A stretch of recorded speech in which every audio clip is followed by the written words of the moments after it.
Thank you, Clint, for bringing the word this afternoon.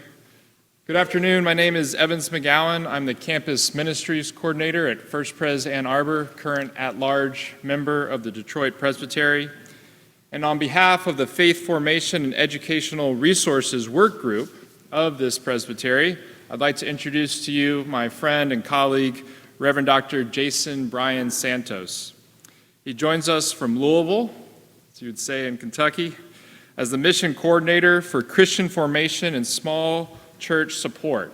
That includes pretty much everyone: Christian education, children, youth, college, young adults, older adults, camps, conferences, the whole shebang. All these ministries are part of the Presbyterian Mission Agency. He's an ordained teaching elder, PCUSA, and also holds a PhD in practical theology, as opposed to the impractical kind, from Princeton. In his spare time, Jason plays and designs board games, and this is his latest that he and a team from the Presbyterian Mission Agency designed, called At Church. We have a few extras. We got to play this at the earlier session at 2. But he's here now to join us and to lead an informed conversation about intergenerational ministry. What is it? Why do we need it? What does it look like? I'll go ahead and give you a forewarning that he does not have all the answers. But he is going to be looking to you and to us to figure out some of these answers together. Afterward, please join us for dinner. If you would like to partner with us in the presbytery, Laura Price, I believe, is here today. Thank you, Laura. She's taking part of the dinner reservation team. She's also a resource center assistant. And on behalf of the presbytery, we would delight in partnering with you and how we can provide resources, personnel, so that you can connect with others in the presbytery that are interested in being a part of intergenerational ministry. So thank you, and please welcome Jason.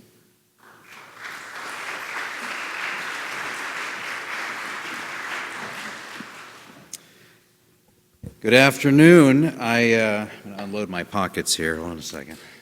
I bring you greetings from the Presbyterian Mission Agency, where I have lived for the last 5 years. I'm actually almost about to be 5 years. October 1st, 2014, I started. When I started there, I actually started as the Associate for Collegiate Ministry, and as my portfolio has slowly expanded over the years, it sort of grew in terms of age and stage ministry. They incorporated youth and in addition to college ministry and young adult ministry and camps and conference ministry and then children's ministry and then Christian education. And as they piled more into the office, we began to make shifts and changes. But all the while that was happening, there was this undercurrent of conversation happening around what I'd like to speak to you about today, which is intergenerational formation. It is in some ways an old concept that dates back to early Jewish catechesis, when we see it in the Old Testament and scriptures that declare we ought to hand down faith from generation to generation. But it is also a new concept in the sense of how we're talking about intergenerational formation. And I hope to give you a little bit of glimpse of that. And Evans is right. I don't actually bring many answers with me today. And in fact, what I hope to do is not really provide you with answers, but provide you with an argument about the fact that you should, if you're not already talking about intergenerational formation in your churches, congregations, that perhaps you should be. It's no secret that when we go into our churches on Sunday mornings, that there are not young people sitting in our pews.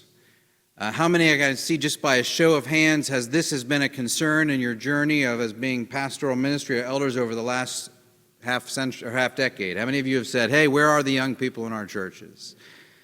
Well, this is something that we have talked about in academia for a while as we've witnessed young people sort of make an exodus of the church.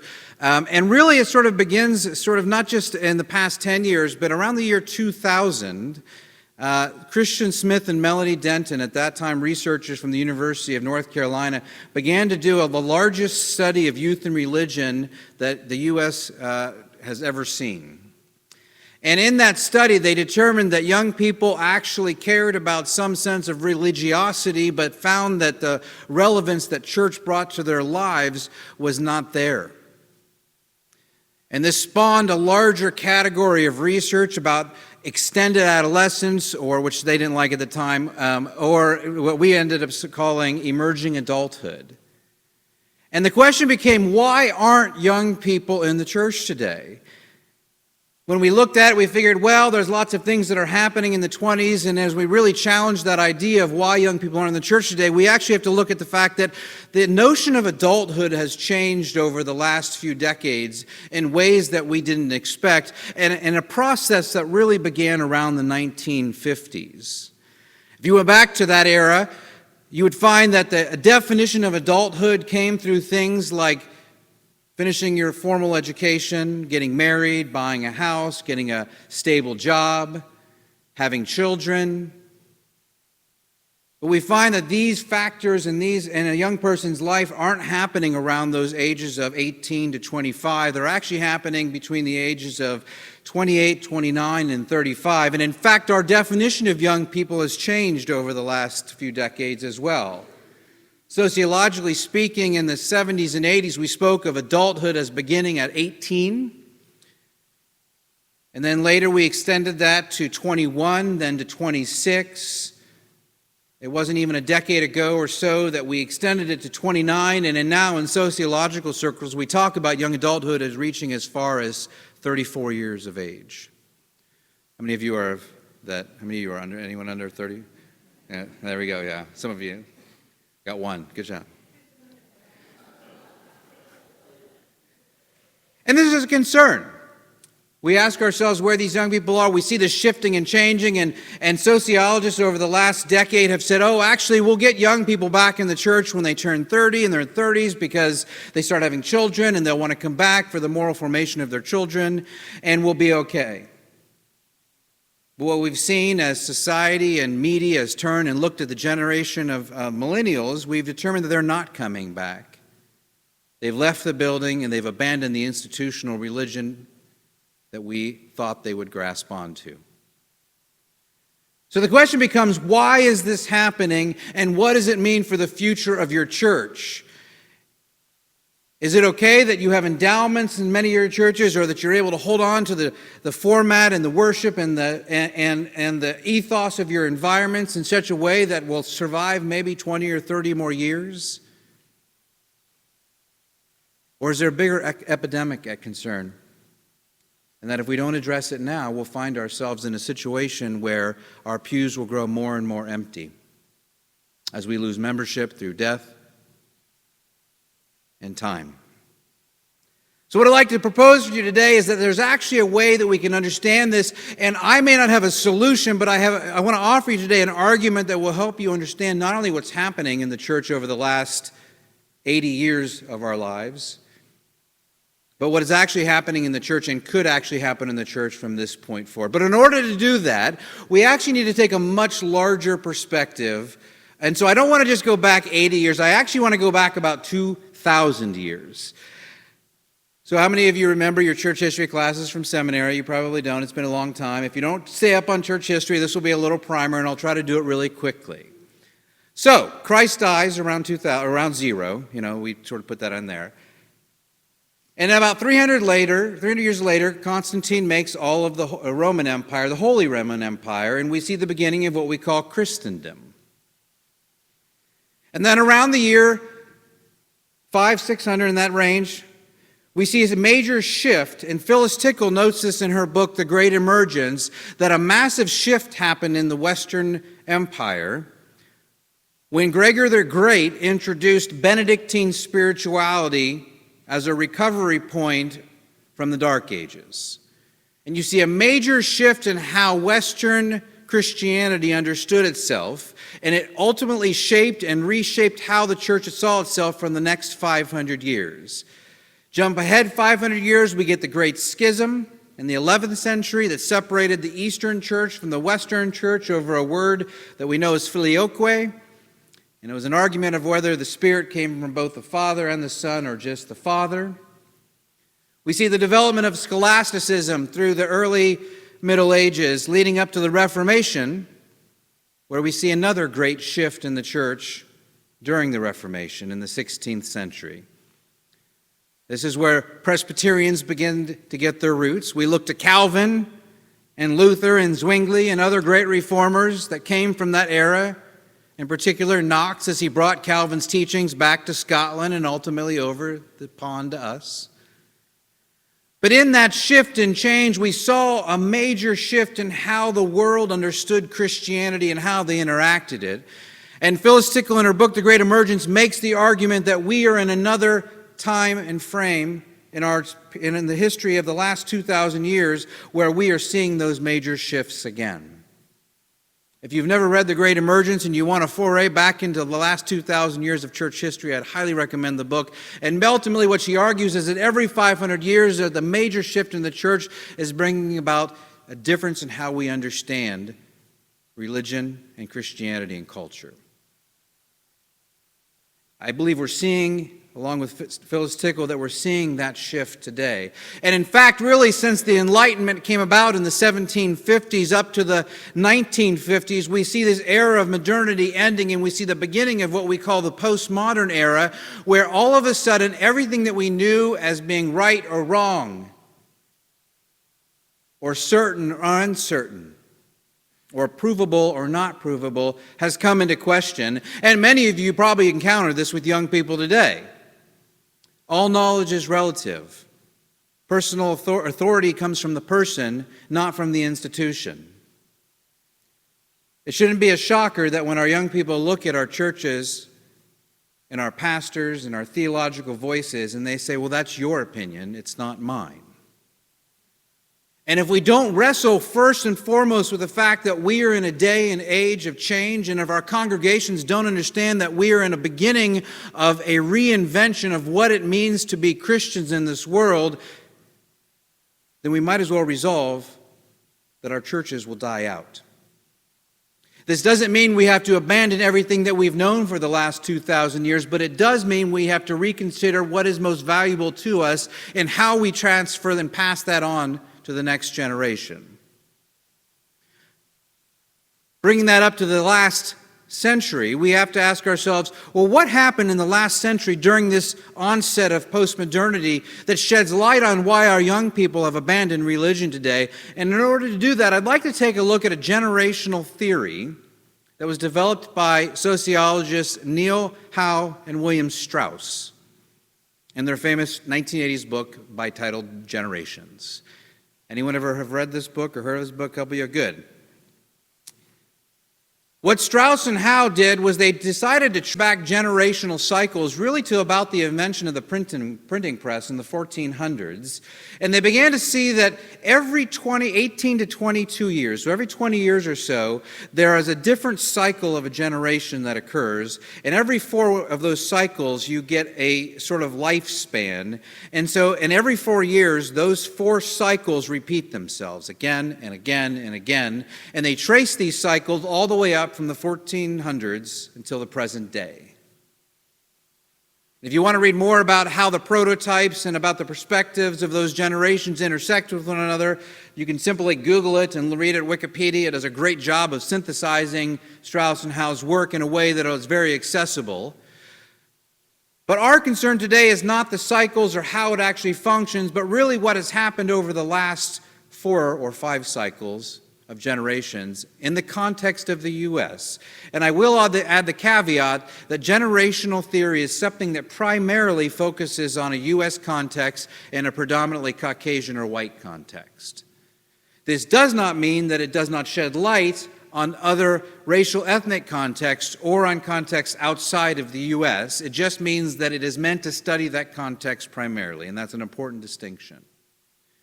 All right, so let's talk about generations.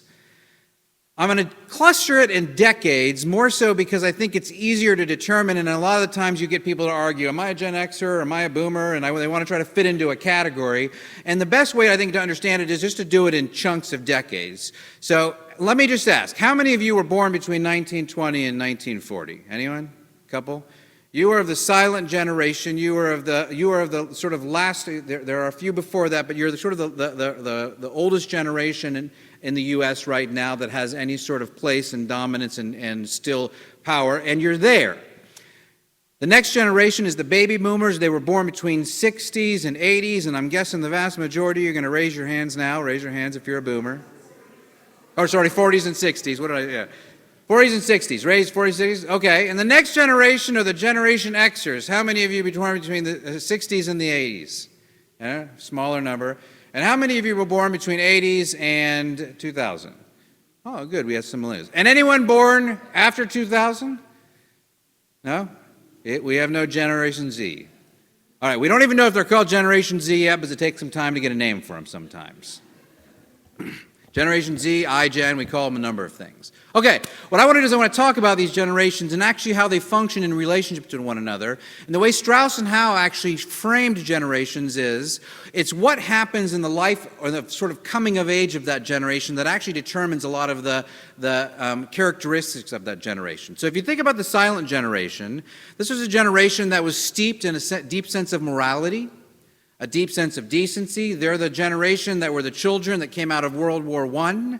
They were the generation that suffered through the Great Depression. They were the generation that had the sort of scarcity mentality. They're the ones who, like my mom always says, that they scrape out the cans till every last drop of tomato sauce is out of that can, because they grew up in a time where every resource mattered. I dare ask how many silent generations still save the little twisty ties from the bread packages because they feel like someday they may need them. But they were a great generation because they embodied the last era of Christendom. They were the generation that equated Christianity with citizenship, and morality was a part of the fabric of our culture. They were the generation that built houses with large front porches, because in the evening you would walk in the neighborhoods or sit on your front porches and greet your neighbors as they walked by. They were communally oriented, and they were so communally oriented that even in their voting, they asked what was best for the country, not what was a personal expression of their own political ideology. They were also the last generation that really experienced the war in a way that changed and shaped how they think about culture. And the older silent generation gave rise to the generation of the boomers. The boomers, born again between 40 and 60, they came about at a time where there was massive change, and their coming of age came at a time where they were the boom. After World War II ended in the early 40s, all of a sudden our world changed around us. Technology was advancing. The automobile industry, which you all should know even more in this environment, came about in full force.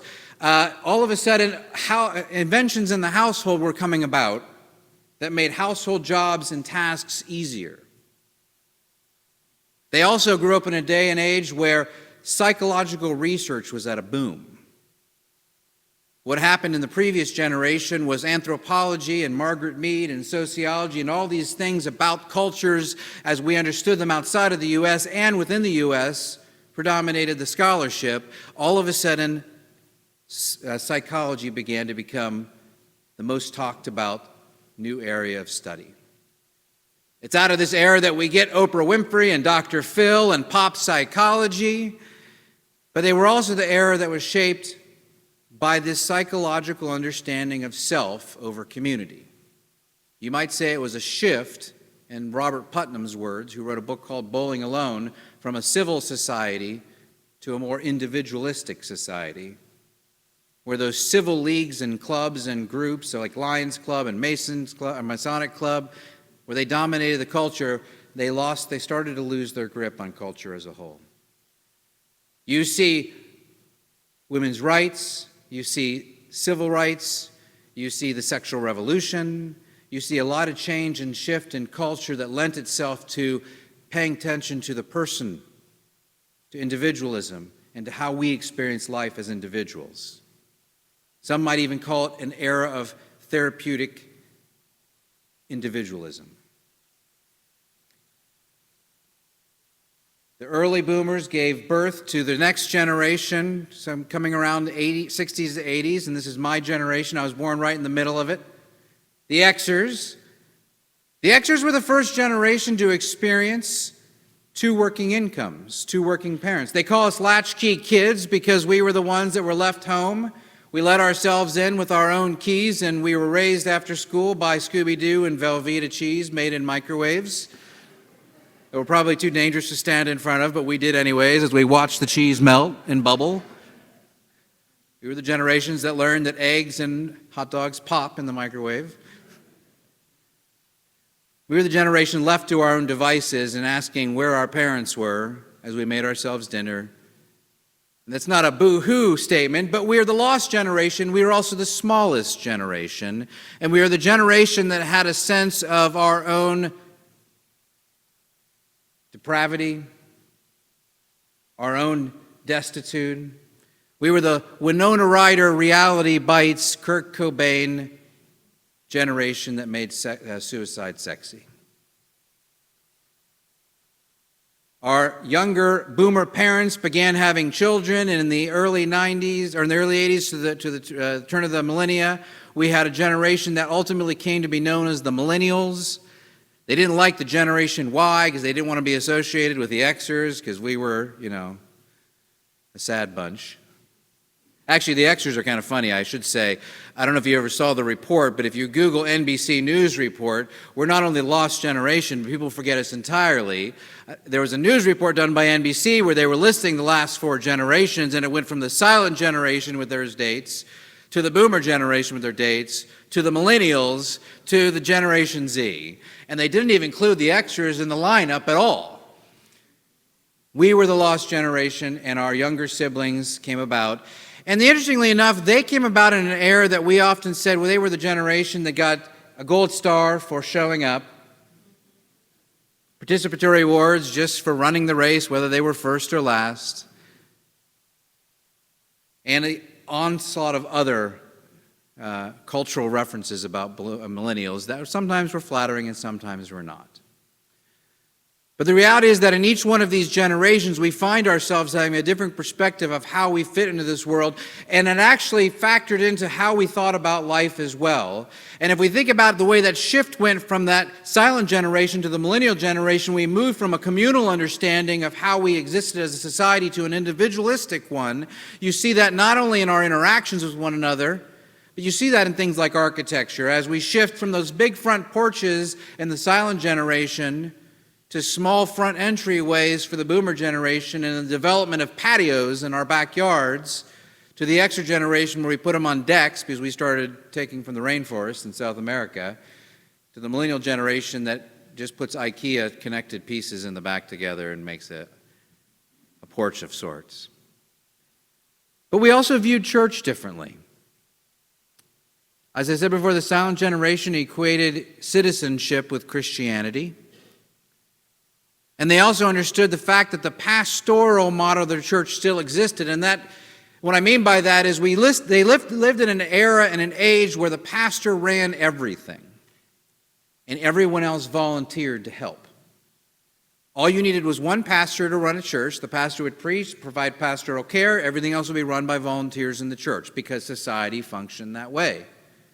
If you ask anyone from an older boomer to a silent generation who falls and breaks their hip and lands in a hospital and the associate pastor comes to visit them,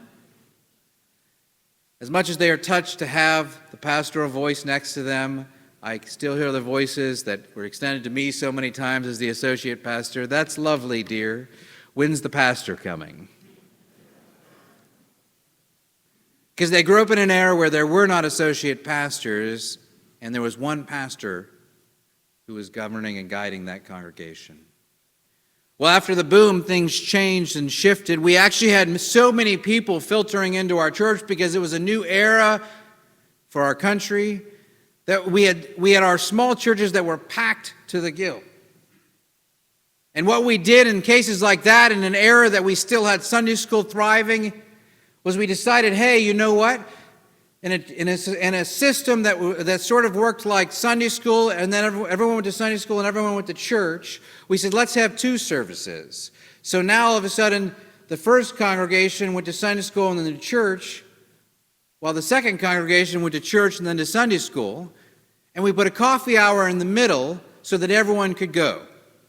and everyone could get a little bit of the same thing. And in doing so, we broke apart the structure of that communal nature of the church. And we also, in that same time, decided, you know what, we have so many people that we're going to need associate pastors and directors of Christian education and other staff to help us run programs. Why? Because during that psychological boom, we also realized that people wanted their needs attended to. And so we began to market things to a culture that asked, what does this give me? And we saw the very beginning of a seeker-sensitive, consumer-oriented marketing church where people hopped and shopped for the next best thing. Our VBSs took a turn from being a congregational emphasis to grow in the faith and over our summer breaks to an opportunity of evangelistic outreach that we hoped that somehow, just please, if we could just get the neighborhood kids into our VBSs for the week, that some way, some possibly, we could just have them learn a cute song, and then we'll stick them on the chancel, and maybe those neighborhood parents would come to and see their kid, little Sally and little Johnny, singing on the steps, and they would think, oh, look how cute they are. We should join this church and give our money to it. The boomers embraced a different understanding of church as we grew.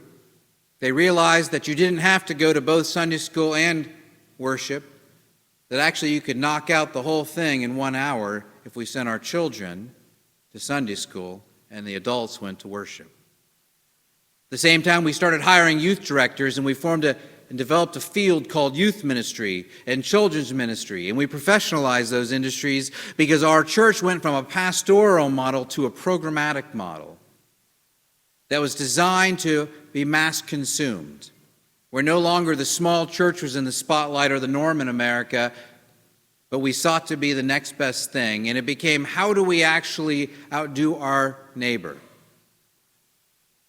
Presbyterian churches looked to youth ministry to draw young people in. We hired younger pastors in hoping that that younger pastor would bring in young families and we could rejuvenate our churches. We focused money and emphasis and time into developing our programmatic resources. And all the while, this slowly began to push our youth and our children into what we call, in formation circles, a one-eared Mickey Mouse. And what I mean by that is, imagine my face is the face of Mickey Mouse, and this is Mickey Mouse's ear.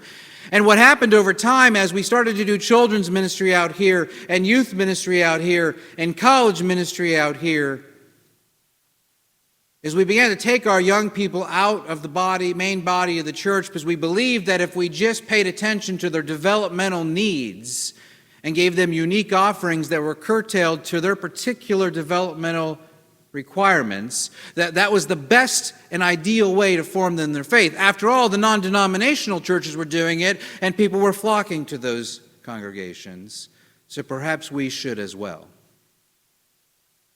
The extra generation were the first generation to feel that. We were put in our youth groups. We were expected to go on Wednesday nights or on Sunday nights. Maybe we still went to church on occasion, but in general, we were the first generation that might have possibly grown up in a church and have never really spent much time in the sanctuary. We were a generation that was defined by a sense of deism. Our understanding of God was that God was far away. And some say maybe just like we thought of our parents. Our parents weren't around, and so it felt like we knew they were there, we knew they loved us, we knew they were a part of our lives, but they weren't in our everyday life. And so for Generation X, there was a sense of God was distant, still present to some extent, but only really in times of need. And so you saw this shift from a culture that understood Christianity and religion as being moral to a culture that understood Christianity to be therapeutic in the boomer era, to a culture that understood religion to be somewhat deistic, which leads us to the Millennial Generation. The scholars I mentioned earlier Christian Smith and Melanie Denton, the National Study of Youth and Religion. Not only was it the largest and most comprehensive study ever done on youth and religion in our culture, it actually is the longest. And every 5 years, they've revisited these same young people they interviewed back in between 2000 and 2005. And every 5 years, they've come out with a study as they've tracked their spirituality.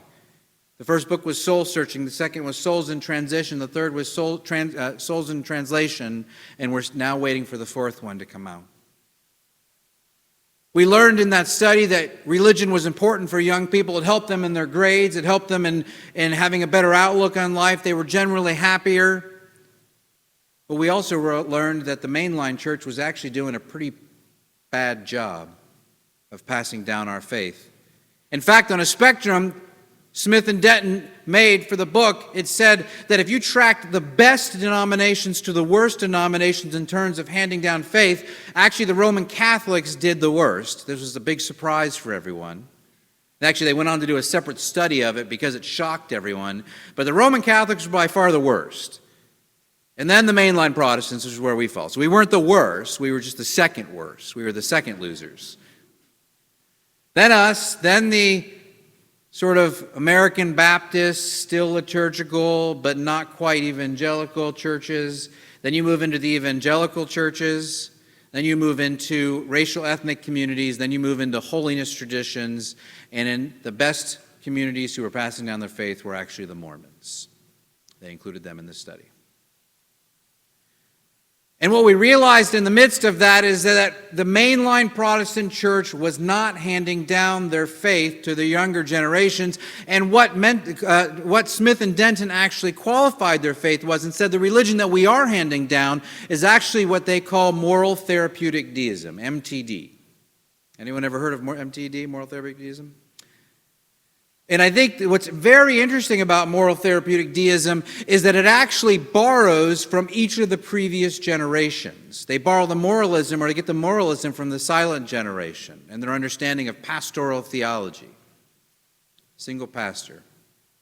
It gets the therapeutic notions of those individualistic era of the boomers that said church was about making myself feel better and feeding me as a person.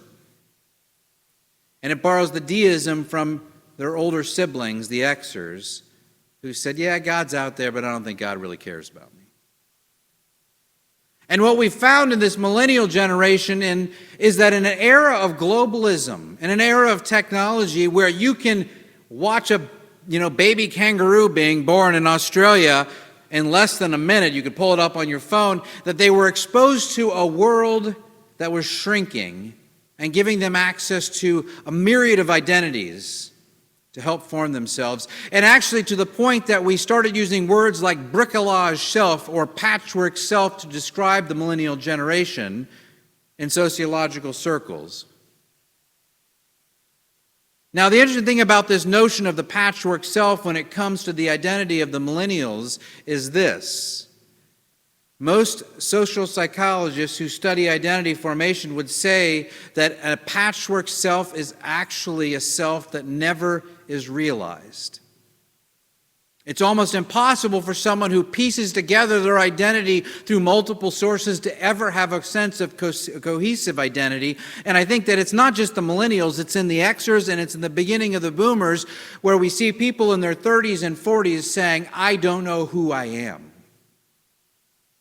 I'm trying to figure out who I am. I'm trying to figure out what my identity is. And in the midst of this, that turns us to the question of what does it mean to form our Christian identity? If we've moved from an era of pastorally oriented ministry to an era of programmatic oriented ministry where we get the one-eared Mickey Mouse, where children's ministry and youth ministry and college ministry looks so different in such a way that by the time we're 18 or 21, when we expect these young people to come back into church, they don't, because church was never theirs to begin with. We shouldn't be surprised when they leave the church because their identity was never based in the worshiping body. It was based in their age and stage ministry. And to be clear, I'm not saying that age and stage ministry are bad. And in fact, I think that as we've watched Research reveals multiple intelligences, different ways of learning, different ways of thinking. We've understood that there are actually lots of ways to be formed in something. And what perhaps we need is not to necessarily say, let's just take our young people and put them back into church, but we need to ask what it means to be formed as a community of faith. When we think about identity formation and belonging, we get to the heart of the issue why young people aren't in the church today. They don't feel like they belong. Peter Berger, a sociologist that died actually just a few years ago, he's an Austrian sociologist, he talks about two forms of identity formation, or what he calls primary socialization. In other words, how do we gain our identity as we grow? Berger says that in the two types, there's primary and there's secondary. And primary deals with basically from around birth till about 7 or 8 years of age. And in our primary socialization, we learn everything that we understand about ourselves and the world from those we have emotional connections to, for good or for ill. Because when we look at our mom when we first are born, and we look into her eyes after we're birthed, and then we look at our parents as we grow, and we see our brothers and our sisters, or our aunts and our uncles, or our grandparents. We start to understand the world through their perspective, through their understanding of the cosmology, and whether angels exist, or are they just stars in the sky? Whether healing's possible in this day and age, or whether it's a relic of the past. Whether Christ was truly divine, or just a man that we follow. They understand the world through their parents' eyes because every single time it goes from their mom to every other relationship they have in their life that makes ideology real. So take, for example, slurping of soup. We're not having soup tonight. You're not having soup, right? And there's no soup. Slurping soup is generally in our culture bad unless you're eating ramen. Then you should slurp as loud as you possibly can. I'm a ramen fan. I'm just going to say that. If you ever go to a ramen restaurant, people are slurping. It's a good thing, not a bad thing. But in most times in our culture, slurping soup is a bad thing. And you got to imagine little Susie who decides when she's 2 years old that she has a bowl of soup, and she sits down and she takes a spoon up to her mouth and she goes, and mom says, "What are you doing? We don't do that." And she's chastised for that. Well, she knows mom doesn't like that, and so when mom's not there, and big brother or big sister are there, and she does, and big sister says, no, we don't do that. We're not allowed to do that. You'll get in trouble. Trust me, you don't want to do that. And then grandma says, when you're over at grandma's house, "No, you don't do that in my house." And over time, as those emotional connections begin to chastise the notion of slurping soup, a maxim is formed in that child's head, and over many, many years, that child learns that slurping soup is bad. The same thing happens when we experience religious phenomenon, rituals, practices in the church. What you do in church matters because it's formed in our children's minds and in our young people's minds from the day they're born to the moment they leave our fold. And what happens is around the time you get into sort of the 8, 9 years of age, when a child goes on to this second stage of secondary socialization, then the child all of a sudden has all these other worldviews coming in and telling them, "Oh, you can think this about that," or "This is a different way to do it," or "You can slurp soup." And then that child has to decide whether that ideology, that sense of identity that they gain from their primary socialization, how that actually works up and against that other worldview. And we see that process happen from 8, 9, 10, all the way up through college and into their 20s. There's this wrestling of who am I and how does this all fit together? And sociologists say that if a child doesn't have that basic understanding of who they are in those first 5 to 8 years of their lives, that it's almost impossible for them to adjudicate those other worldviews in a successful way. And so what we finally have as that has come to full fruition is a generation found in the Millennials who struggle to identify who they are, and so they're constantly changing that identity. whether it's expressed through a social media outlet, through their dress, through their speech, through what they're reading, to the type of music they listen to. There's a constant reinvention of self. What we also know about identity formation is that it specifically happens in how we do things together. In fact, situated learning theory, a theory posed by a sociologist named Jean Lave and Nette Wegner, says that situations are that we learn our belonging through situational learnings. And you can think of the context of a church as a situational learning. And what happens in situational learning, if you can imagine with me, series of concentric circles getting bigger and bigger and bigger, one after the other after the other.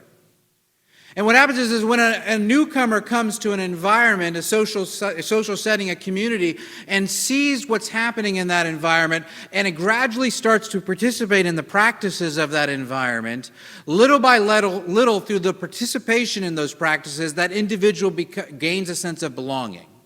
In other words, it's not what you teach that individual, it's not the brochure you hand them, it's not the new beginners class that'll help your new members to your congregation to become a member or develop a sense of belonging to your communities. It's by the participation in the active practices and the central practices of your community. It is by our increased participation, whether we are young as a child or in our middle-aged and young adulthood, in teenage years, or in our adulthood, that we experience belonging in community when we participate in the practices of those communities. Which leads us to this idea of intergenerational formation and what we're wrestling with in this culture today. And the reason that I believe young people are not in our churches today are because the practices in which we raised them over the last 30 to 40 years of this culture's life were not the practices that were central to our congregational life. They were practices that were central to youth ministry and children's ministry. So when we really look at the facts and we ask ourselves why young people aren't in the church, is because their entire sense of formation that happened in children's ministry and youth ministry doesn't look like what we do in this type of community setting here. And I often joke, as I did earlier in the workshop, we shouldn't be surprised when our young people want to bring coffee and granola bars into the worship services. We've been feeding them in their Christian formation since they were 2 with animal crackers and apple juice. And believe it or not, that every single thing that you do in a person's life, from the words that you say, from the misspellings that they see, from the way you brush your teeth, or you brush their teeth when they're kids, or don't brush their teeth when they're kids. Every single thing that happens in a person's life is encoded into their brain in such a way that as they grow older, they rely on those patterns. Sociologists call this pattern making habitus. And it is from our habitus that we live in our beings in this world. And interestingly enough, when you turn this whole conversation to the notion of a communal memory theory, and it's a theory that I got turned on to when I was studying the Taizé community. Over the last 10 years or so, I've studied, how many of you heard of the Taizé community? Is that everyone? I arrived in seminary, I went on an independent study trip to the Taizé community, and I actually arrived the night that Brother Roger, the founder of the community, was murdered in the church. I was about 30 feet from him when it happened, and it kind of tied me to the community in a weird way, and I began studying it, and eventually wrote a book about it, and my PhD dissertation's on it, and I've studied this role of why young people continue. So 100,000 young people go to Taizé every year. Small community of about 110 brothers in France. If you go to Taizé, the average rhythm of a life of Taizé is you go, you wake up, you pray for 45 minutes, you go get a baguette and a piece of chocolate and some lukewarm coffee for your breakfast or hot chocolate for your breakfast. You go spend 2 hours in study of Scripture. You have another half an hour, 35 minutes of prayer. You have a very simple lunch. You work in the afternoon cleaning the toilets, preparing food, not in that order. Different teams do the different works around the environment.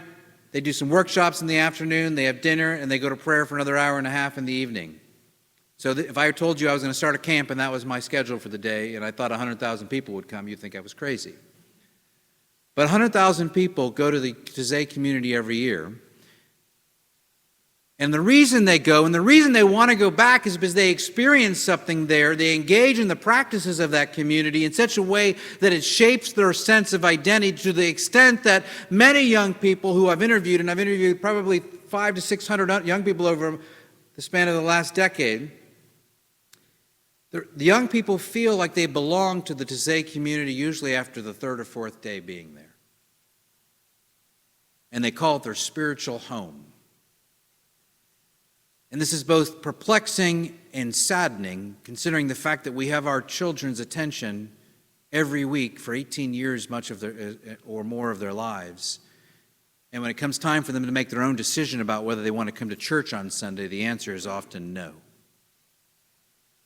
This raises the question, what are we doing in our communities? What are the practices that we embrace them in? What are the rituals that we embrace every single week and participate in such a way that would make this feel like a place that they want to be? And when you ask Taizé pilgrims, what is it about Taizé that keeps making them go back every single year and draws them to it, they have this idea that they remember Taizé in a certain way. And interestingly enough, when you think about communal memory theory and why it works and why young people think about Taizé, what I uncovered was this. When someone goes to Taizé and they experience the prayers, or they experience the life there, or they experience the study of Scripture, or they experience the community there, and then they go and they spend a week there, and then they leave and they go to their home church, and let's say then there's a Taizé prayer somewhere in their town, whether it be here in the U.S. or Europe or somewhere else, and they go and they begin to sing, "Jesus, remember me," in that prayer. And communal memory theory says that when they sing that prayer, that they utter that language and they utter the song and they sing the melody, that in that moment, their mind takes the transformative encounter that they experienced in the Taizé community year, 2 years, 3 years later. And it remembers that transformative power, and it actually transports through time and space to the present moment, making singing "Jesus, remember me" more effective and more formative for their understanding of who they are in Christ. And if that's true, it means that for a young person to experience that same type of formation that they experienced at a camp or on a missions trip or praying some evening in a youth group, that those experiences need to be echoed. The challenge is our churches don't look like youth groups, and our youth groups don't look like churches. And yes, in some sense, I would say that we need to take some of those things we know that work in youth and children's ministry and import them into our sanctuaries. But maybe better yet, the answer is not just importing one to the other or exporting something to another service, but asking ourselves what it means to create communal memory in the midst of an intergenerational body. When people ask me why Taizé pilgrims go to Taizé every single year, my answer is not that they really like the chants, or they really like the work, or they really like the food, because no one really likes the food. What they want to go back for is that they experience a sense of Sabbath. You see, in Taizé, they get a little glimpse of the paradise that we lost in the fall and that is yet to come in the afterlife. And in that moment, they experience what it's like to be in heaven.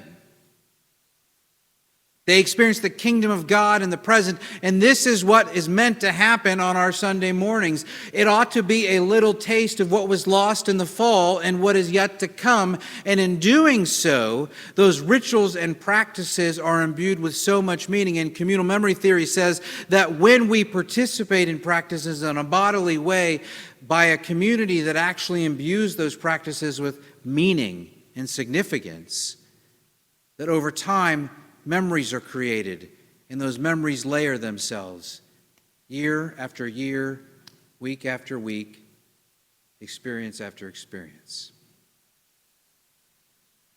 So that when our children come into our environment, and whether it's our church or another church, they understand the rituals, then the practices of our communities, and they experience a deep sense of belonging and connection. So the question is what does this actually mean for our congregations today? Does it mean that we need to experiment with intergenerational formation? To some extent, yes. But in order to do that, I don't necessarily think that we should just bring our children into church. In this intergenerational conversation that's growing, there are a few things that I just want to clarify, and I know I'm running out of time and I'm almost done. There are a few terms that would be good for you to understand. One, there's multi-generational church, and that means everyone's in the same room at the same time. But they're doing different things. Think of a potluck. Everyone goes from the sanctuary, they go down to the church, they all are there, they get what they want, they self-segregate. Everyone's present. The church of the 1940s and 50s was a multi-generational church. There's cross-generational, which is like youth group or children's ministry, where there's a power differential, and there's a teacher and a learner. Again, there's nothing wrong with these things, but this is not intergenerational. The way people talk about intergenerational formation these days is when there's a sense of mutuality and reciprocity and equity in that formation. And the best example I can give you today is when we celebrate the Eucharist. You say, well, children don't understand the Eucharist when they take it. Some of your churches, you may not even let children take the Eucharist, which is against our polity, by the way. From the moment a child is baptized, and actually with our new polity, we don't even check that, but children are welcomed at the table and ought to be brought to the table. Why? Because that memory of that practice, whether they call it a snack or whether they see it as the body and blood of Christ, it matters not. Because it's the rhythm and practice of doing that in a communal setting and knowing that every generation present finds meaning in that will form their identity and their connection to the church. And over a lifetime, or better yet, over 2,000 years, we see the power of practicing something again and again intergenerationally. If anyone in your church says that children shouldn't receive the communion because they don't understand it, you should ask them what their theology of communion is, and it'll end the conversation right there. You see, intergenerational formation is not about doing everything in the church intergenerationally. Intergenerational formation is recognizing that if we take seriously the commandment to train up a child in the way they should go, so when they are old they don't depart from it, or the mandate in Deuteronomy where God says, pass down my statutes from generation to generation, teach them to your sons and your daughters, because God is concerned with passing along the covenant from each successive generation. And every single time that we baptize a child in our sanctuaries, we as congregations make vows that we will raise those children in the faith, and instead we have part and parcel of that responsibility to the coolest 20-something we can find. And then we give them a small budget and stick them in our youth basement with leftover couches. But they can paint the walls, so it's okay. And I'm not saying we don't have youth groups. That's great. Young people need time to spend with their peers and understand the same things that they're going through. But more importantly, that cannot be the primary way they're being formed in the faith. And what I am saying today, if I want to make myself crystal clear, is this. If we want to recover what it means to be a covenantal people, we've got to have our children worshiping together with us. And in fact, if we don't have a time as a covenantal community where our children worship alongside us and understand the rituals and practices of these sacred communities, then where is the gathered people? We have failed them for far too long, and we are reaping the repercussions of that now. And I know that these words are strong, but we are in a day and age, like Phyllis Sickle says, where there's a rummage sale in the church, and we have to figure out what matters. And if we want our children to embrace the values and traditions and practices and rituals that we find so important to us, we have to make sure they practice them alongside us so that they can form their identity with us. I want to close this by saying I know that I've probably stretched some of you. Some of you are probably saying, yes, this makes sense. Some of you are saying, no, I don't like what you're saying. I don't know where you're at. I get to leave, so it doesn't really make a difference. It's the beauty of working in the national office. You get to say things, then you get to get out, and then I fly out tomorrow, I don't have to deal with the mess. But what I will say this is there's a growing conversation in our denomination around intergenerational formation. And actually, I should say I use the word formation intentionally. Intergenerational ministry is something that happens on a Wednesday or a Sunday afternoon, or it can happen in service, but it's sort of a subsection. Intergenerational formation is about the type of formation that's happening. And there's a growing conversation around it in our denomination, and we've started this conversation up in this workshop before, and I know there are people in your presbytery who are wrestling with what this looks like. And if this is something that strikes a chord in your spirit that says this matters, I would invite you to find Laura Price. Where are you again? Raise your hand, Laura. And say, whatever happens around this conversation, we'd like to be involved. I am not proposing that this will transform your church. But what I am saying is that if we attend to those intergenerational relationships and intergenerational interactions, that we will begin to understand ourselves differently as a people. And we'll give rise to a new understanding of ecclesiology that is communal, that is covenantal, and that honors the commandment that God has given us to pass down this faith from generation to generation. Thank you.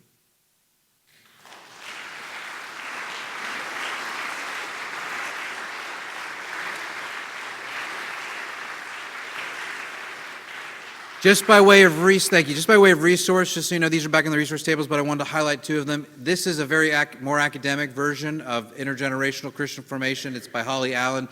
It's a great way if you're sort of heady and you want to dig through some of the background.